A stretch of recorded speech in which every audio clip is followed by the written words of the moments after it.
Imagine walking into an antique shop and finding a portrait of your child painted over a century before they were born. Not a resemblance, not a similarity. An exact match, down to the smallest detail, created by an artist who died decades before your family even existed in this country. This is what happened to Rebecca Martinez in the spring of 2023, when she discovered a painting that would shatter everything she thought she knew about time, destiny, and the invisible threads that connect us across generations. Because sometimes the past doesn't just echo into the future, sometimes it reaches forward with deliberate intent, marking souls that haven't yet drawn breath. Our story begins in the small town of Millbrook, Connecticut, where Rebecca had recently moved with her 8-year-old daughter, Sophia. Rebecca was a freelance graphic designer who had chosen the quiet New England town for its peaceful atmosphere and excellent schools. After a difficult divorce, she wanted a fresh start for herself and her daughter. The divorce had been particularly traumatic for Sophia, who had witnessed too many arguments between her parents before Rebecca finally found the courage to leave. David, Rebecca's ex-husband, had been controlling and emotionally manipulative, creating an atmosphere of tension that had affected every aspect of their family life.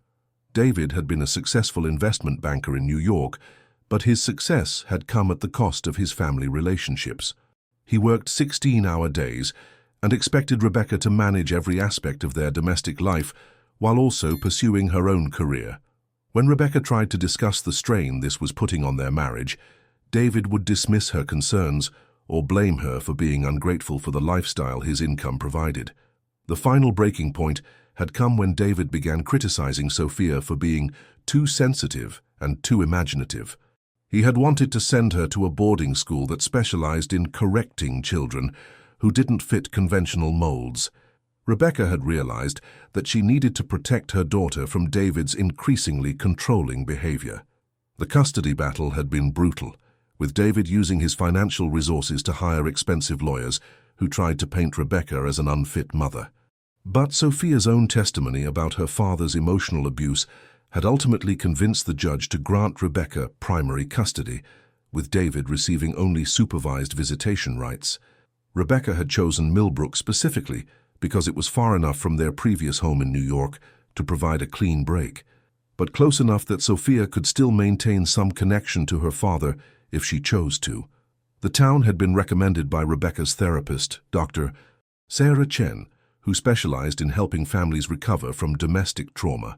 Dr. Chen had emphasized the importance of finding a community where Sophia could feel safe to express her natural sensitivity without fear of criticism or judgment. Millbrook, with its small-town atmosphere and reputation for accepting individual differences, had seemed like the perfect choice. Millbrook was the kind of place where everyone knew everyone, where the local coffee shop served as an informal community center, and where the biggest excitement was usually the annual fall festival. It seemed like the perfect place to rebuild their lives and help Sophia heal from the emotional wounds of her parents' troubled marriage. The town had a rich history dating back to the colonial period, with many of the original buildings still standing and carefully preserved. Main Street was lined with Victorian-era shops and houses, their gingerbread trim and bay windows creating a picture postcard image of small-town America. The Historical Society had done an excellent job of preserving the town's heritage, maintaining detailed records of the families who had shaped Millbrook's development over the centuries. Walking through the town center was like stepping back in time, with gas-style street lamps and brick sidewalks that had been carefully maintained to preserve their original character. Rebecca had rented a small cottage on Elm Street, a charming 2-bedroom house with a white picket fence and a garden that Sophia immediately claimed as her own. The house came furnished with antique pieces that the landlord, Mrs. Eleanor Hartwell, had collected over decades of living in Millbrook. Mrs. Hartwell was a widow in her 70s who had lived in Millbrook her entire life. She knew everyone in town and seemed to have an encyclopedic knowledge of local history and gossip. She had taken an immediate liking to Rebecca and Sophia, often stopping by with homemade cookies and offers to help with anything they might need. Mrs. Hartwell had been particularly drawn to Sophia, commenting on the child's unusual maturity and sensitivity.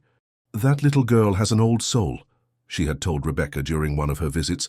"She reminds me of children from an earlier time, when young people were more attuned to the spiritual world."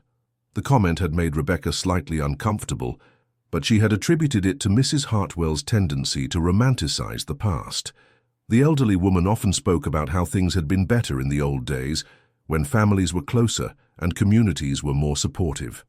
Rebecca had always been drawn to antiques and vintage items, a passion she had inherited from her grandmother, Rosa Martinez, who had been an antique dealer in Santa Fe.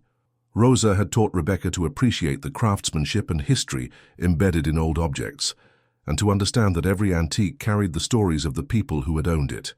Rosa had also taught Rebecca to trust her intuition when it came to antiques. "Every object has an energy," she had explained. "Some objects carry joy and love, while others carry sadness or even danger. You must learn to feel the difference." Rebecca had inherited Rosa's ability to sense the emotional history of objects, though she had never fully understood or developed this gift. She could often tell when an antique had been cherished by its previous owners, or when it had been associated with tragedy or conflict. This sensitivity had served her well in her work as a graphic designer, helping her choose visual elements that resonated with viewers on an emotional level. But she had never considered it anything more than good intuition and artistic sensibility.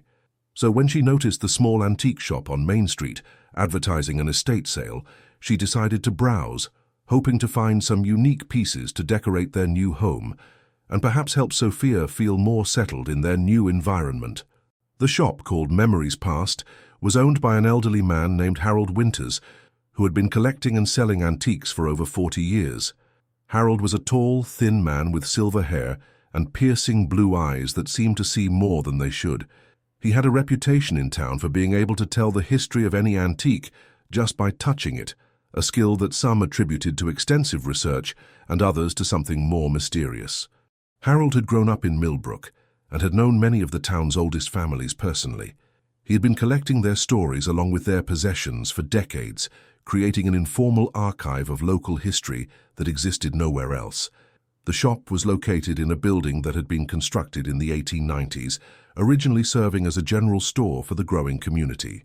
Harold had preserved many of the original architectural details, including the tin ceiling and hardwood floors that creaked pleasantly underfoot. The estate sale featured items from the recently deceased Evelyn Thornfield, a reclusive woman who had lived alone in a Victorian mansion on the outskirts of town.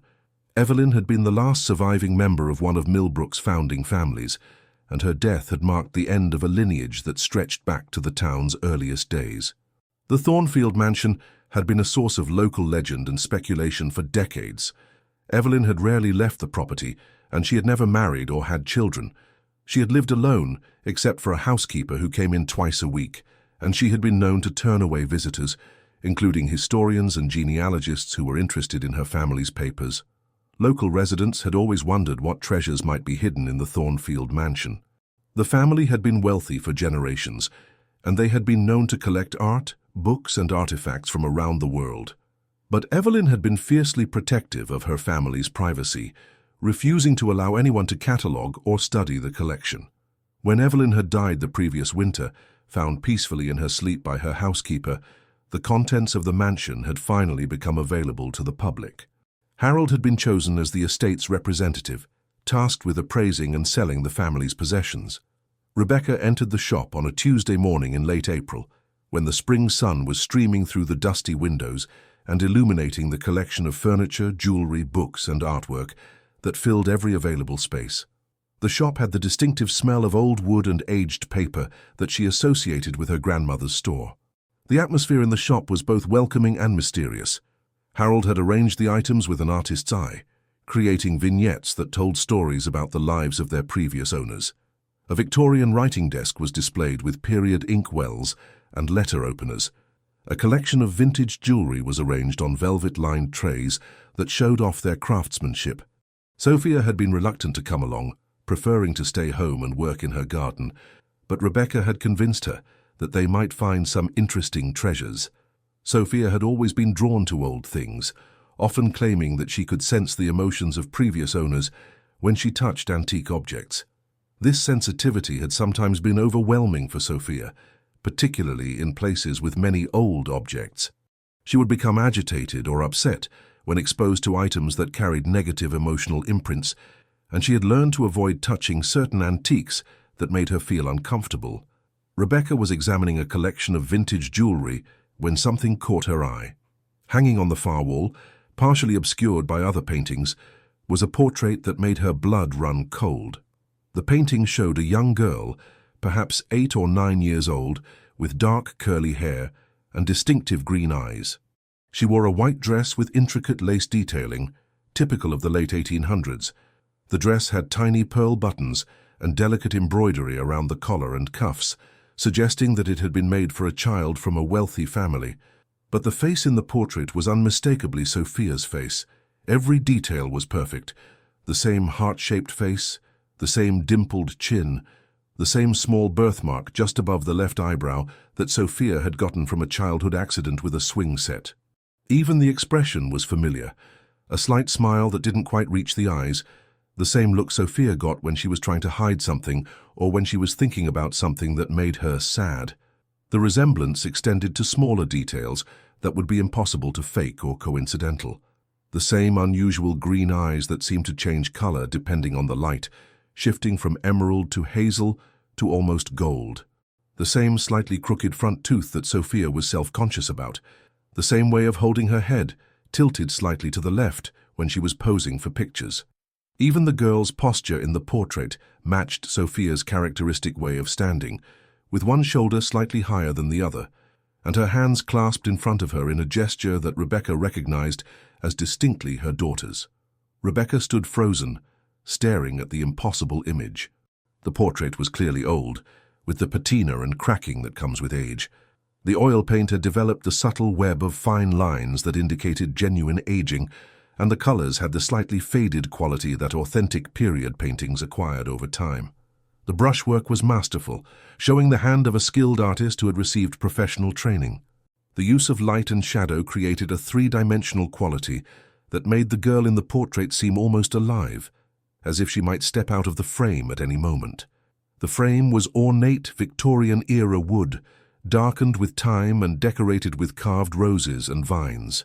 The style was consistent with expensive portraiture from the 1870s, when wealthy families would commission formal paintings of their children to commemorate important milestones, or simply to preserve their likenesses for posterity.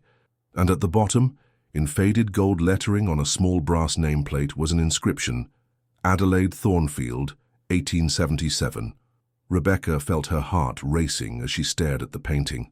Her rational mind tried to find explanations. Maybe it was just an extraordinary coincidence. Maybe the artist had painted an idealized child's face that happened to match Sophia's features. Maybe the painting had been altered or restored in some way that created the resemblance. But deep down, she knew that none of these explanations could account for what she was seeing. The match was too perfect, too detailed, too specific to be explained by chance or artistic license. The longer Rebecca stared at the portrait, the more unsettled she became. There was something in the painted girl's eyes that seemed familiar beyond just the physical resemblance. It was as if she was looking at Sophia's soul, captured in oil and canvas, preserved across more than a century of time. Quite a striking resemblance, isn't it? Harold Winters appeared beside her, his voice soft but knowing. Rebecca turned to him, her heart pounding. This looks exactly like my daughter." Harold nodded slowly, his blue eyes studying Rebecca's face with an intensity that made her uncomfortable. "I thought it might. When I saw you and the little girl come in earlier, I wondered if you'd noticed the portrait." There was something in Harold's manner that suggested he had been expecting this moment, as if he had been waiting for Rebecca and Sophia to discover the portrait. His lack of surprise at Rebecca's shock was almost as unsettling as the portrait itself. "But that's impossible. This painting is from 1877. My daughter was born in 2015. "Yes?" Harold said simply. "I know." The old man's calm acceptance of the impossible made Rebecca even more unsettled. There was something in his manner that suggested he had been expecting this moment, as if he had been waiting for Rebecca and Sophia to discover the portrait. "Who was Adelaide Thornfield?" Rebecca asked, her voice barely above a whisper. "Evelyn's ancestor, her great-great-grandmother, if I remember correctly. The painting has been in the Thornfield family for generations, passed down from mother to daughter, along with the family's other heirlooms." Harold's slight pause before the word heirlooms suggested that there was more to the Thornfield family legacy than simple material possessions. His tone carried implications that Rebecca didn't fully understand, but found deeply troubling. Rebecca looked back at the portrait, her mind struggling to process what she was seeing. There has to be some explanation. Maybe it's just a coincidence, or maybe the painting has been altered somehow. Harold shook his head. I've known that painting for 30 years. Evelyn used to let me visit her collection occasionally back when she was more sociable. It's never been altered or restored, and I've never seen a coincidence quite that exact. The old man moved closer to the portrait, his eyes reflecting a mixture of fascination and concern. The Thornfield family had many portraits painted over the years, but this one was always special. Evelyn used to say it was painted by someone who could see across time. Harold's words sent a chill down Rebecca's spine.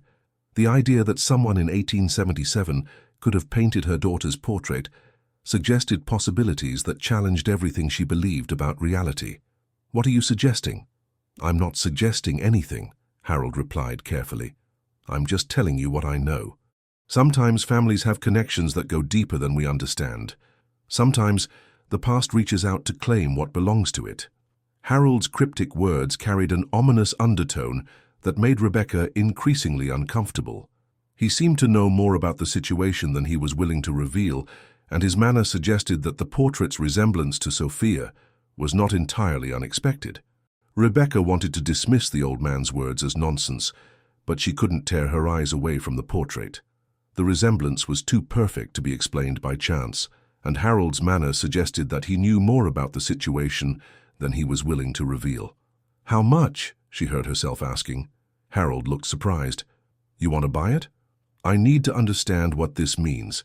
Maybe if I research the family history, I can find some explanation. Harold named a price that was surprisingly reasonable for such an old and well-preserved painting. Rebecca found herself agreeing to purchase it, despite her rational mind screaming that she was making a mistake. As Harold wrapped the portrait carefully in brown paper and bubble wrap, he paused and looked at Rebecca seriously. There's something you should know about the Thornfield family. They had a reputation in this town. People said they had unusual gifts. What kind of gifts? The ability to see things that hadn't happened yet, to know things they shouldn't know, to communicate with entities that most people can't perceive. Some called it witchcraft, but I think it was something else. Something in their blood. Harold's description of the Thornfield family's abilities sent another chill through Rebecca. The idea that psychic gifts might run in families was not entirely foreign to her. Her grandmother Rosa had often spoken of having intuitive abilities that helped her in her antique business. Rebecca felt another chill. And you think my daughter might have inherited something like that? I think, Harold said carefully, that some connections run deeper than we understand, and I think you should be very careful. The Thornfield gifts came with a price. They always came with a price. Harold's warning echoed in Rebecca's mind as she carried the wrapped portrait home. She had come to the antique shop looking for decorative items, but she felt like she was carrying something much more significant and potentially dangerous.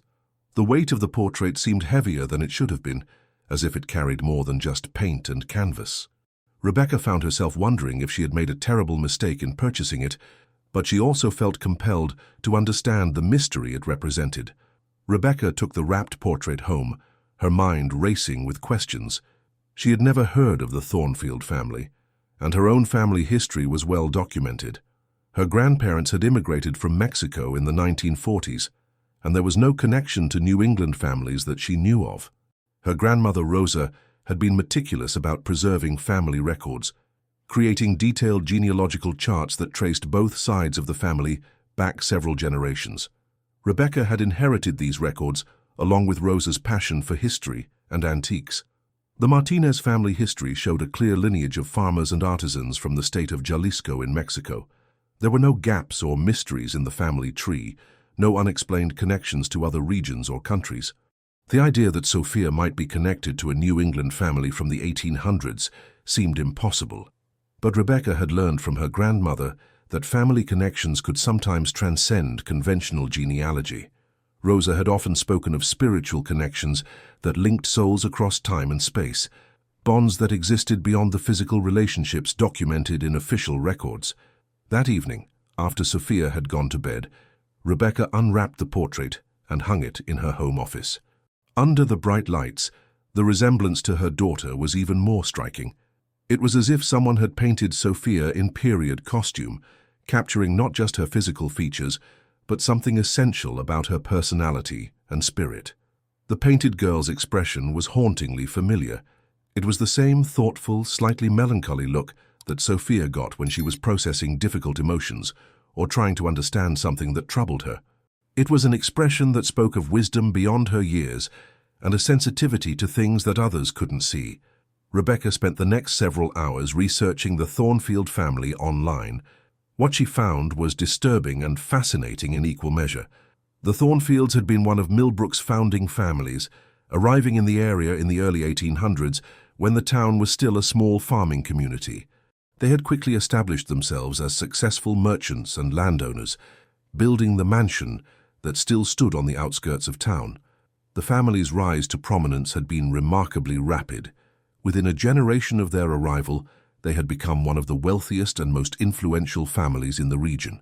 Their success seemed to come from an uncanny ability to make profitable investments and avoid financial disasters that ruined other families. But the family had also been the subject of persistent rumors and suspicion throughout their history. Local newspaper archives from the 1800s contained numerous references to strange occurrences associated with the Thornfield family. Children who claimed to see dead relatives walking through the Thornfield mansion, women who predicted disasters before they happened, saving lives but also earning suspicion from their neighbors. Men who seemed to know the outcome of business ventures before they were even attempted, accumulating wealth through investments that seemed impossibly prescient. The newspaper accounts were carefully worded, reflecting the social constraints of the era, but they painted a picture of a family that was both respected and feared. The Thornfields were described as generous benefactors who supported local charities and civic improvements, but there were always undertones of suspicion about the source of their knowledge and wealth. The family had been careful to maintain their respectability, using their wealth and influence to suppress the worst of the rumors. They had been generous donors to the local church and had supported various charitable causes, creating a public image of respectability that helped counteract the whispers about their unusual abilities. But the whispers had persisted for generations, passed down through families like a form of oral history that existed parallel to the official records. Stories of Thornfield children who could predict the weather, women who knew when ships would arrive before they appeared on the horizon, and men who could sense danger before it manifested. Adelaide Thornfield, the girl in the portrait, had been born in 1869 and had died in 1878, just 1 year after the portrait was painted. The cause of death was listed as sudden illness, but Rebecca found references in old letters and diaries suggesting that Adelaide's death had been unexpected and mysterious. One diary entry, written by a family friend named Margaret Whitmore, described Adelaide as a child of unusual sensitivity who often spoke of things that had not yet come to pass. The entry went on to say that Adelaide had been troubled by visions in the weeks before her death, and that she had spoken repeatedly about dark shadows that followed her wherever she went. Margaret Whitmore's diary provided intimate details about Adelaide's final weeks that weren't available in official records. She described a child who had become increasingly agitated and fearful, speaking of supernatural threats that only she could perceive. Another letter, written by the family's physician, Dr. Jonathan Hayes, mentioned that Adelaide had been suffering from nervous exhaustion brought on by what her family described as supernatural visitations. Dr. Hayes had been skeptical of these claims, attributing Adelaide's symptoms to childhood hysteria, but he had noted that the child's condition had deteriorated rapidly despite his treatments. Dr. Hayes's medical notes, preserved in the Historical Society's archives, provided a clinical perspective on Adelaide's final illness. He described symptoms that didn't fit any known medical condition. Periods of catatonic stillness, alternating with episodes of extreme agitation, claims of seeing and hearing things that weren't there, and a progressive weakening that seemed to have no physical cause. Rebecca found herself staying up late into the night, researching every mention of the Thornfield family she could find. The more she learned, the more disturbed she became. The family had a pattern of children who displayed psychic abilities, often manifesting around the age of 8 or 9. These children would experience visions, prophetic dreams, and an uncanny ability to know things they shouldn't know. But the pattern also showed that these gifted children rarely lived to adulthood. They would die suddenly, often of mysterious illnesses that doctors couldn't explain or cure. The family records showed a disturbing number of children who had died between the ages of 8 and 12, always after displaying signs of supernatural sensitivity. The pattern was consistent across multiple generations. In the 1820s, a Thornfield child named Thomas had died at age 9 after claiming to see angels of death surrounding certain townspeople. In the 1840s, a girl named Catherine had died at age 10 after predicting a series of accidents and disasters that had all come to pass. Each generation seemed to produce one child with extraordinary psychic abilities, and each of these children died young under mysterious circumstances. It was as if the family's supernatural gifts came with a terrible price that claimed the most sensitive members of each generation. Rebecca began to worry about Sophia. Her daughter had always been unusually perceptive, often knowing things before Rebecca told her. Sophia would sometimes mention people she had never met, describing them with perfect accuracy. She had vivid dreams that sometimes came true in small ways. Sophia had also always been sensitive to the emotions of others, often becoming upset when people around her were sad or angry, even when they were trying to hide their feelings. Rebecca had attributed this to the trauma of the divorce, but now she wondered if there was something more. There had been other incidents that Rebecca had dismissed as childhood imagination. Sophia would sometimes talk to invisible friends, carrying on detailed conversations with people that only she could see. She would know when the phone was going to ring before it rang, and she would sometimes refuse to go to certain places because they felt wrong to her. Sophia had also displayed an unusual affinity for historical periods, particularly the Victorian era. She was drawn to old-fashioned clothing and customs, and she seemed to have an intuitive understanding of how people lived in the past. Rebecca had attributed this to an active imagination, but now she wondered if it might be something more. Rebecca had always attributed these things to childhood imagination and coincidence. But now, looking at the portrait of Adelaide Thornfield, she began to wonder if there was something more. The next morning, Rebecca decided to show the portrait to Sophia, curious about her daughter's reaction. She was hoping that Sophia would see it as just an interesting old painting, which might help Rebecca convince herself that the resemblance was just a coincidence. Sophia's response was immediate and unsettling. "That's me," she said simply, looking at the painting with no surprise or confusion. "What do you mean, sweetheart?" "That's me when I was Adelaide. I remember that dress. It was itchy and the buttons were hard to do up." Rebecca felt her blood run cold. "Sophia, you're not Adelaide. Adelaide lived a long time ago." Sophia looked at her mother with the patient expression children sometimes get when adults don't understand something obvious. "I know, Mama, but I was her before I was me. Don't you remember being someone else before you were you?" Rebecca had never discussed reincarnation or past lives with Sophia. Her daughter had come up with this explanation entirely on her own, and she spoke about it with the matter-of-fact certainty that children often brought to their understanding of the world. The casual way Sophia accepted the concept of past lives was both fascinating and troubling. She spoke about it as if it were the most natural thing in the world, as if everyone should understand that souls moved from one life to another. "Can you tell me about Adelaide?" Rebecca asked, trying to keep her voice calm and neutral. Sophia nodded and began describing details about life in the 1870s that an 8-year-old shouldn't know. She talked about wearing corsets and long skirts, about traveling by horse and carriage, about a house with many rooms and servants who wore uniforms and spoke in whispers. She described the daily routine of a wealthy child in the Victorian era: lessons with a governess, formal meals in a dining room with crystal and silver, afternoon walks in gardens where she wasn't allowed to pick the flowers. Sophia's descriptions were remarkably accurate, including details about Victorian customs and social conventions that she couldn't have learned from children's books or movies. She knew about the complex etiquette surrounding visiting cards, the proper way to address servants, and the elaborate rituals surrounding mourning and bereavement. But more disturbing were the things Sophia said about Adelaide's abilities. She could see the shadow people, Sophia explained. the ones who hadn't been born yet and the ones who had already died. They would tell her things. What kind of things? Sad things. Things that were going to happen that would make people cry, like when Mr. Henderson's barn was going to burn down, or when Mrs. Patterson's baby was going to get sick. Rebecca felt a growing sense of dread. Did Adelaide tell people about these things? Sophia nodded. She tried to warn them, but they didn't listen. They said she was making up stories or that she was being influenced by evil spirits. What happened when they didn't listen? The bad things happened anyway, and then people got scared of Adelaide. They said she was cursed or that she was bringing bad luck to the town. Sophia's expression grew troubled. And then the shadow people got angry. What happened when they got angry? They made Adelaide sick. They said she wasn't supposed to tell the secrets.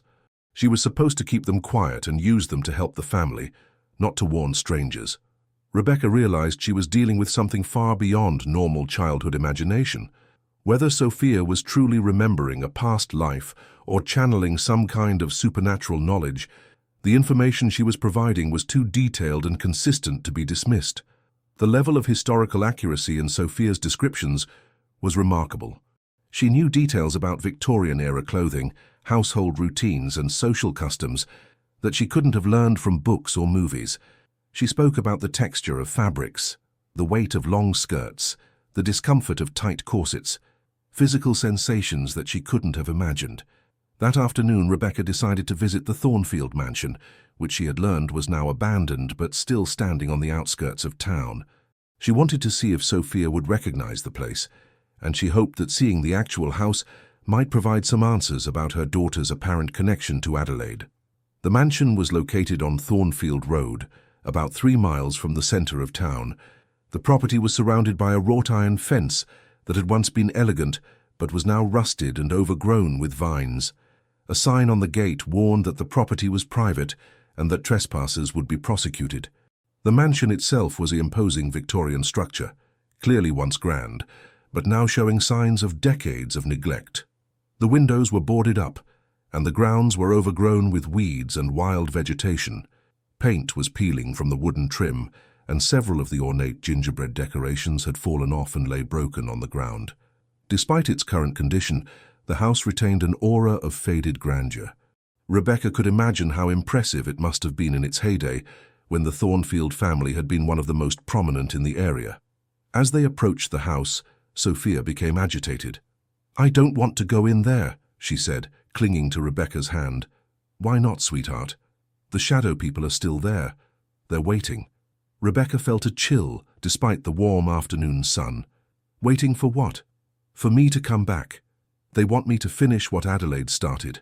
Rebecca decided not to enter the house, but she walked around the exterior with Sophia, noting her daughter's reactions. Sophia seemed to know the layout of the property without having been there before, pointing out features that weren't visible from their current vantage point. Sophia pointed to a second-floor window on the east side of the house. "That was my room, Adelaide's room. She used to sit by the window and watch for the shadow people. Sometimes they would stand in the garden and wave at her." She pointed to another area of the house. "That's where the library was.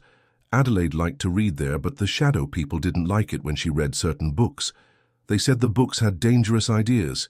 Every detail Sophia provided matched what Rebecca had learned about the house's layout from historical records and old photographs. Her daughter was describing the interior of a house she had never entered, based on memories of a life she had never lived. Sophia also knew about features of the property that weren't mentioned in any of the historical documents Rebecca had found. She knew that there had been a greenhouse behind the house, where Adelaide's mother had grown orchids. She knew that there had been a stable with 6 horses, and that Adelaide had been afraid of the black stallion named Thunder. She knew that there had been a secret passage between the library and the master bedroom, used by Adelaide's father when he wanted to access his private papers without being seen by the servants.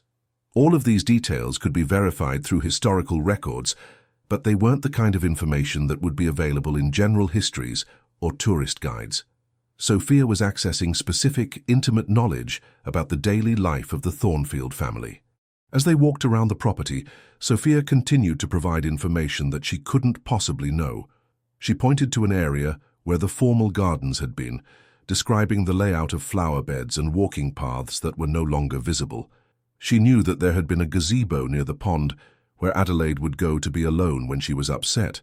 She knew that there had been a swing hanging from the old oak tree, and that Adelaide had spent hours there reading and daydreaming. As they walked back to their car, Sophia suddenly stopped and pointed to a small cemetery visible through the trees behind the house. "Adelaide is buried there," she said matter-of-factly. Rebecca had not found any information about where Adelaide was buried, but Sophia seemed certain. They walked to the small family cemetery, where weathered headstones marked the graves of several generations of Thornfields. The cemetery was surrounded by a low stone wall and shaded by ancient oak trees. Most of the headstones were old and weathered, with inscriptions that were difficult to read, but Sophia led Rebecca directly to a small headstone near the back of the cemetery. The headstone read, "Adelaide Thornfield, 1869–1878, beloved daughter." "She's not really there, though," Sophia said, looking at the grave with a sad expression. "She's been waiting to come back." Rebecca felt a growing sense of panic. "What do you mean, waiting to come back?" "The shadow people wouldn't let her rest. They said she had to come back and finish what she started." "What did she start?" Sophia looked up at Rebecca with eyes that seemed far too old for her 8-year-old face. "She was supposed to stop something bad from happening, but she died before she could do it. Now I have to do it instead." "What kind of bad thing?" "Something that comes every 100 years. Something that feeds on children like us. Adelaide tried to warn people about it, but they didn't listen. And then it took her." Rebecca felt a chill that had nothing to do with the temperature. The idea that some supernatural threat had claimed Adelaide and might now be targeting Sophia was terrifying beyond words. That evening, Rebecca called her sister Maria, who lived in California. Maria was a psychologist who specialized in childhood development, and Rebecca hoped she might have some insight into what was happening with Sophia. After Rebecca explained the situation, Maria was quiet for a long moment. "Rebecca, what you're describing sounds like a very detailed case of past life memory. It's rare, but it's been documented. But do you really believe in reincarnation?" "I believe in keeping an open mind. There have been cases of children who remember specific details about previous lives that can be verified through historical records. Dr. Ian Stevenson at the University of Virginia documented hundreds of such cases." Maria explained that children who claimed to remember past lives often displayed knowledge that they couldn't have acquired through normal means. They would know historical details, speak in accents they had never heard, and recognize people and places from their supposed previous lives. "The key factor is verifiable information," Maria continued. "If Sophia can provide details about Adelaide's life that can be confirmed through historical records, then we're dealing with something that can't be easily explained by conventional psychology." Maria also explained that past life memories in children typically began to fade as the child grew older and became more integrated into their current life. But in some cases, the memories remained vivid and continued to influence the child's behavior and personality. "The concerning aspect of what you're describing is Sophia's belief that she has inherited some kind of responsibility from Adelaide," Maria said. "This kind of psychological pressure can be harmful to a child's development." Maria suggested that Rebecca contact Dr. Jennifer Walsh, a researcher who had continued Stevenson's work. Dr. Walsh agreed to interview Sophia and evaluate her claims. Dr. Walsh was a serious, scholarly woman in her 50s who had spent her career studying cases of apparent reincarnation. She approached each case with scientific rigor, looking for verifiable evidence while remaining open to possibilities that challenged conventional understanding. Dr. Walsh had investigated hundreds of cases of children who claimed to remember previous lives. Her research had been published in peer-reviewed journals and had contributed to a growing body of scientific literature on the subject of consciousness and survival after death. Dr. Walsh spent several hours with Sophia over the course of 2 days, asking detailed questions about Adelaide's life and experiences. She was particularly interested in details that could be verified through historical records. Sophia provided information about the Thornfield family that wasn't available in public records. She described family members by name, recalled specific events and conversations, and provided details about daily life in the 1870s that were remarkably accurate.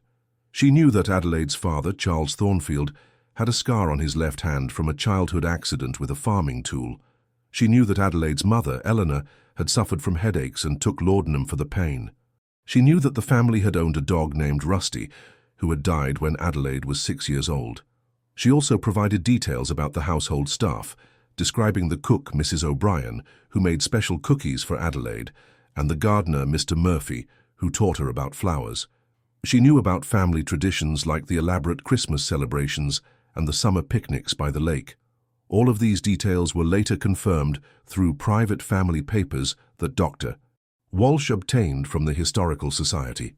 The level of accuracy was remarkable, particularly considering that Sophia had no access to these documents. "This is one of the most compelling cases I've encountered," Dr. Walsh told Rebecca after completing her evaluation.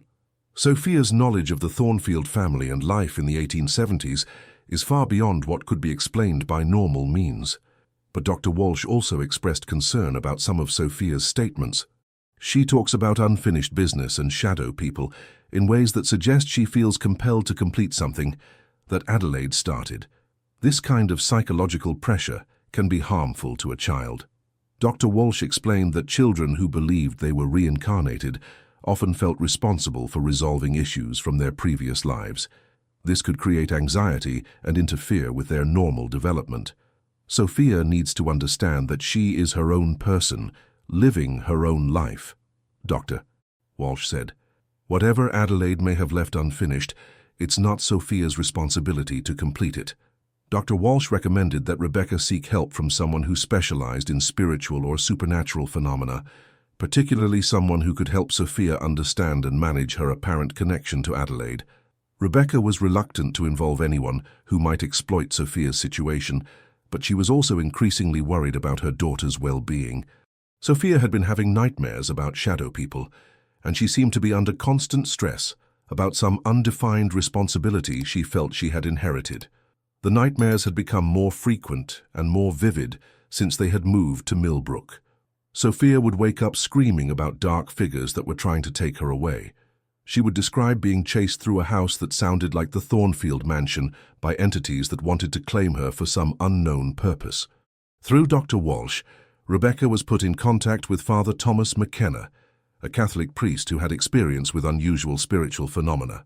Father McKenna agreed to meet with Rebecca and Sophia to assess the situation. Father McKenna was a thoughtful, scholarly man in his 60s who had spent years studying cases of apparent supernatural activity. He approached such claims with both openness and skepticism, looking for natural explanations, while remaining open to the possibility of genuine spiritual phenomena. Father McKenna had been trained in both theology and psychology, and he had developed a reputation for his careful scientific approach to investigating claims of supernatural activity. He had worked with families dealing with apparent hauntings, cases of possession, and other unexplained phenomena. After speaking with Sophia for several hours, Father McKenna concluded that she was indeed experiencing some kind of genuine spiritual phenomenon.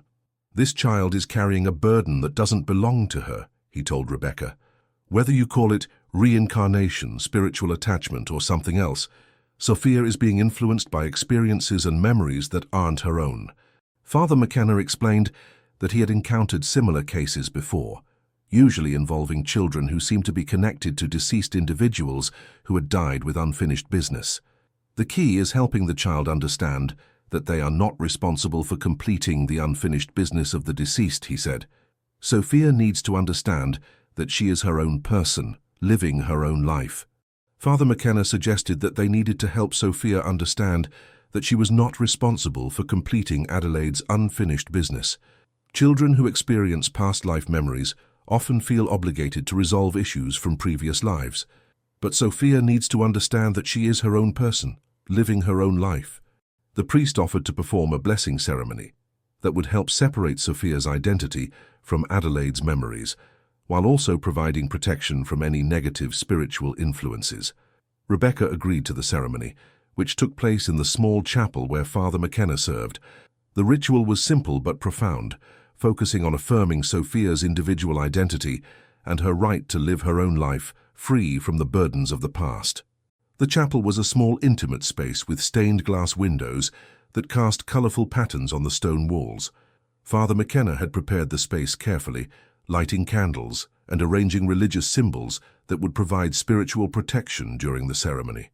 During the ceremony, Sophia became agitated and began speaking in a voice that didn't sound like her own. The voice was older, more formal, with a slight accent that suggested an earlier era. "She can't leave," the voice said. "She has to finish what I started. The shadow people won't let her go." Father McKenna continued the blessing, speaking firmly to whatever presence was influencing Sophia. "Adelaide Thornfield, you must release this child. Your time has passed, and your burdens are not hers to carry." The voice that came from Sophia became more desperate, but the warning must be given. The danger is coming again. She's the only one who can see it. "What danger?" Father McKenna asked, his voice calm but authoritative. "The darkness that comes every 100 years.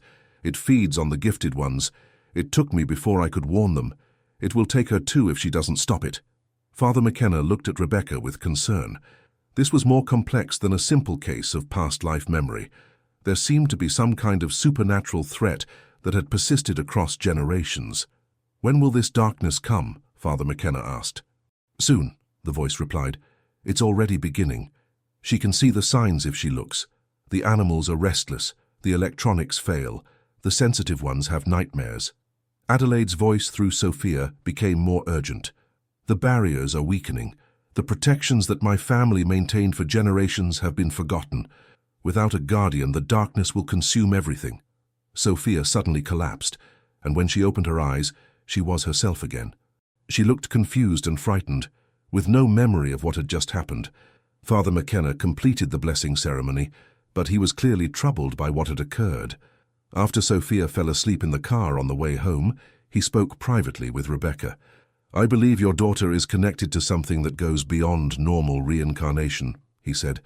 "There seems to be some kind of supernatural threat that the Thornfield family was aware of, and Adelaide's spirit is trying to use Sophia to address that threat." "But what kind of threat? What is this darkness she was talking about?" "I don't know, but I think you need to research the Thornfield family's history more thoroughly.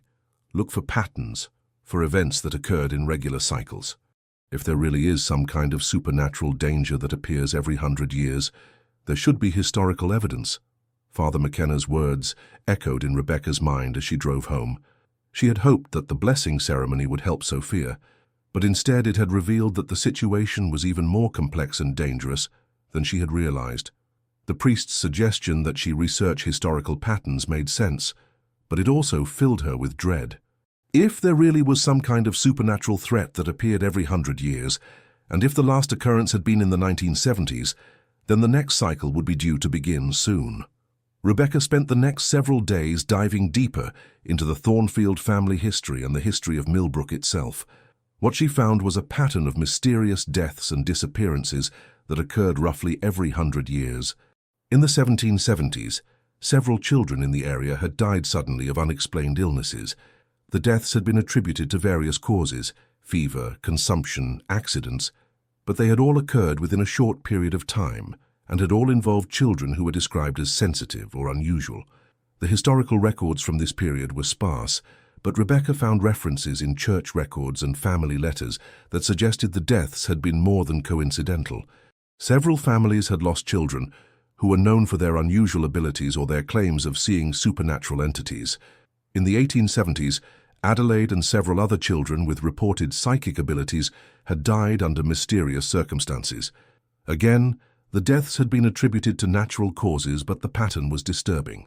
Rebecca found detailed records of this period, including medical reports and family correspondence, that painted a picture of a community under siege by some unknown force. Children who had been healthy and active suddenly became ill and died within days or weeks. In the 1970s, there had been a series of unexplained disappearances of children and teenagers. 5 young people had vanished without a trace over the course of 2 years, all of them described by their families as having unusual abilities or interests in the supernatural. The disappearances had been thoroughly investigated by local and state police, but no evidence had ever been found. The missing children had simply vanished, leaving no trace of where they had gone or what had happened to them. Each cycle seemed to target young people who displayed unusual abilities or sensitivity to supernatural phenomena. The deaths and disappearances were always attributed to natural causes or accidents, but the pattern was too consistent to be coincidental. Rebecca realized that if the pattern held true, the next cycle would be due to begin soon, and Sophia, with her apparent psychic abilities and connection to Adelaide, would be a prime target. The research also revealed that the Thornfield family had been aware of this pattern. Family letters and diaries contained references to the dark time and the hungry years that came in regular cycles. One letter, written by Adelaide's mother Eleanor in 1876, mentioned preparations for the coming darkness and expressed hope that Adelaide would be strong enough to fulfill her destiny. Another document, found in the family papers, was a kind of manual or guidebook that described protective rituals and warning signs. The document was damaged and difficult to read, but it clearly indicated that the Thornfield family had been guardians against some kind of supernatural threat. The manual described an entity that fed on psychic energy, particularly the energy of gifted children. It appeared every 100 years when certain cosmic conditions aligned, and it would remain active until it had consumed enough energy to sustain itself for another century. Rebecca decided to research what the Thornfield family had known about this supernatural threat. She returned to the abandoned mansion, this time alone, hoping to find family records or documents that might provide more information. The house was even more unsettling in the late afternoon light.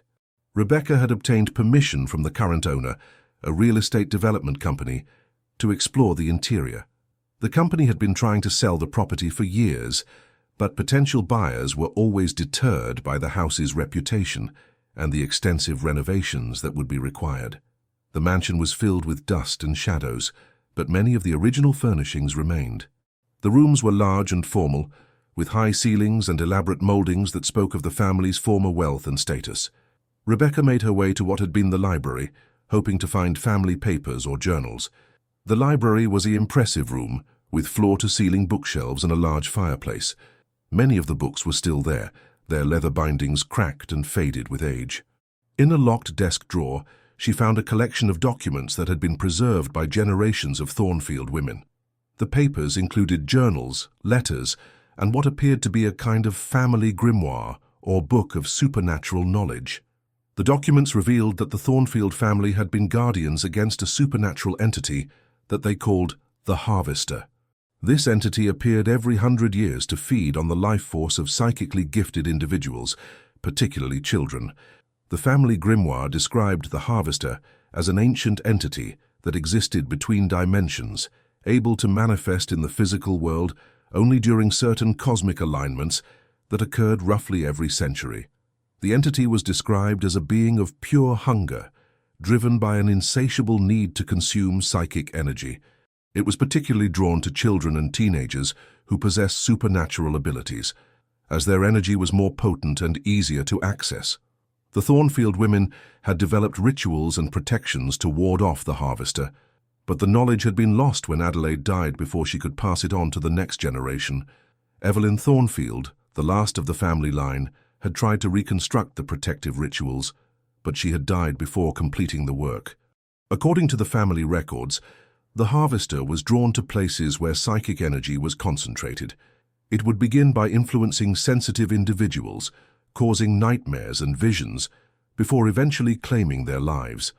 The documents described signs that would indicate the Harvester's approach: unexplained shadows, electronic equipment malfunctioning, animals behaving strangely, and sensitive individuals experiencing intense nightmares.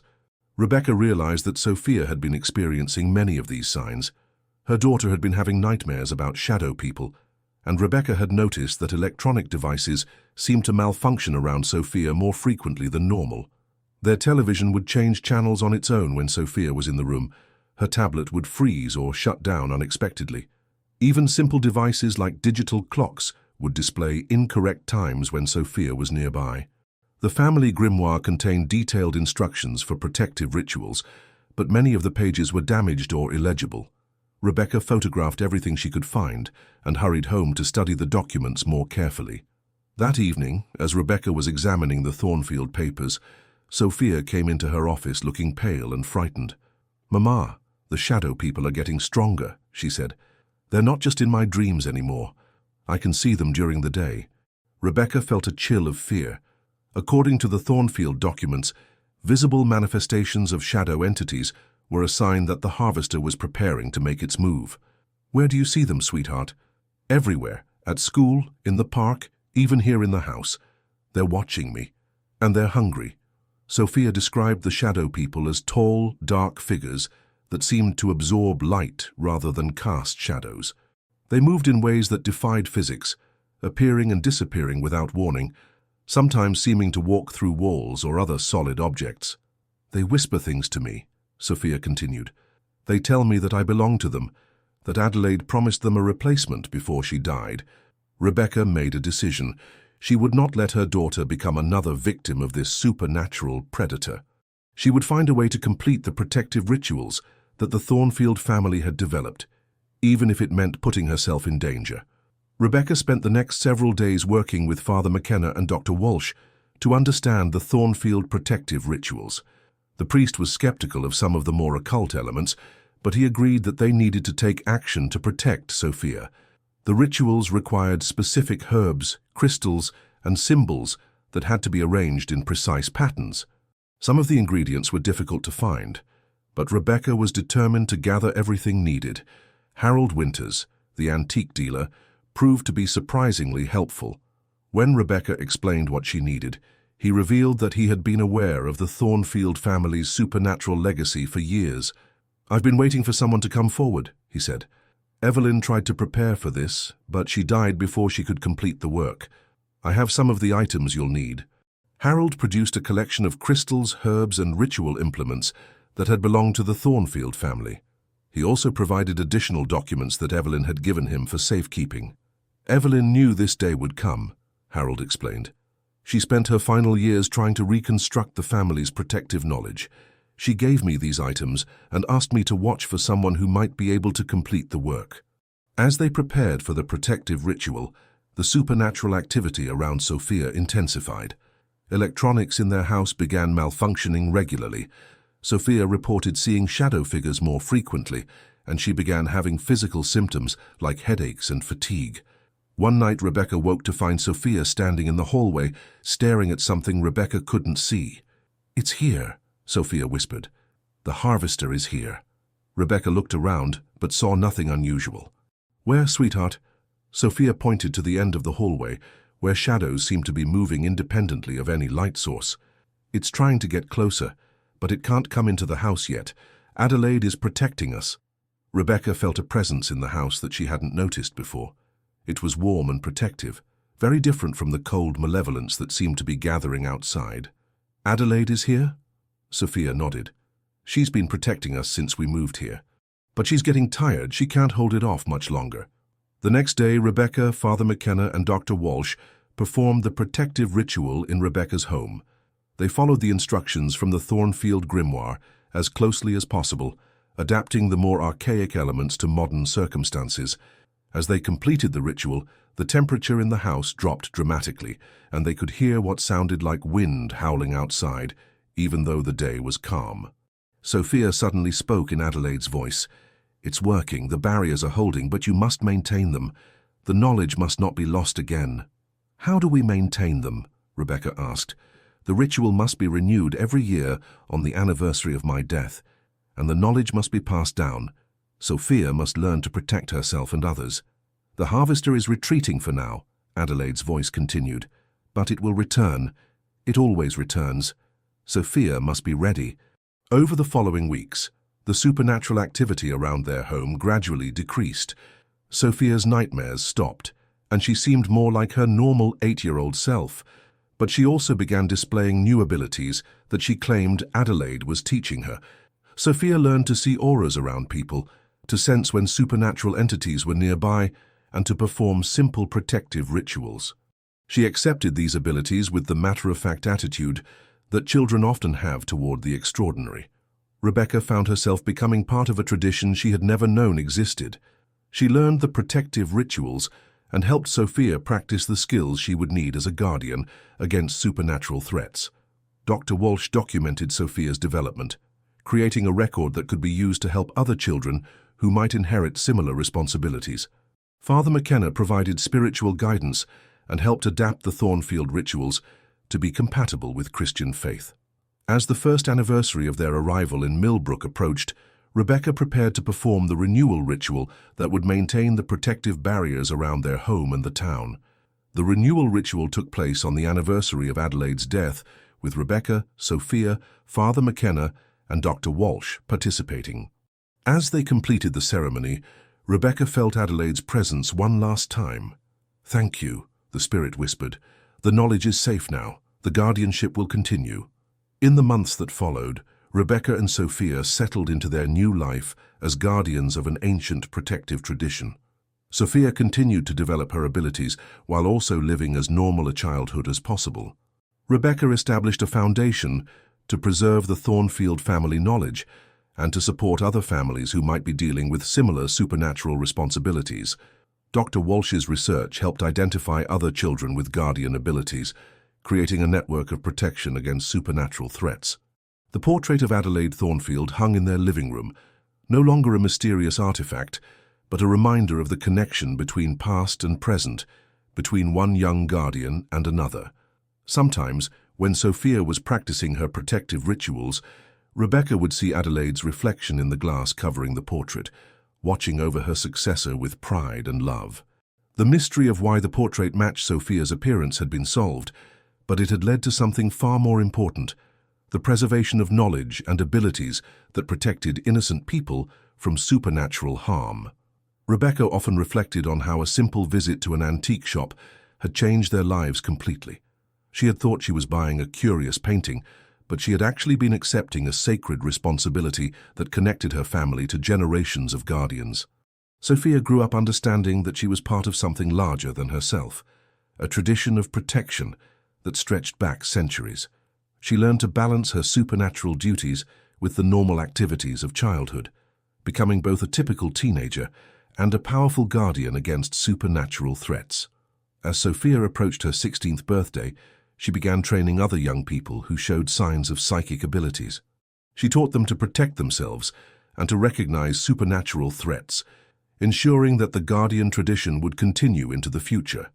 The portrait of Adelaide Thornfield remained a central part of their lives, a bridge between past and present that reminded them of the importance of their work.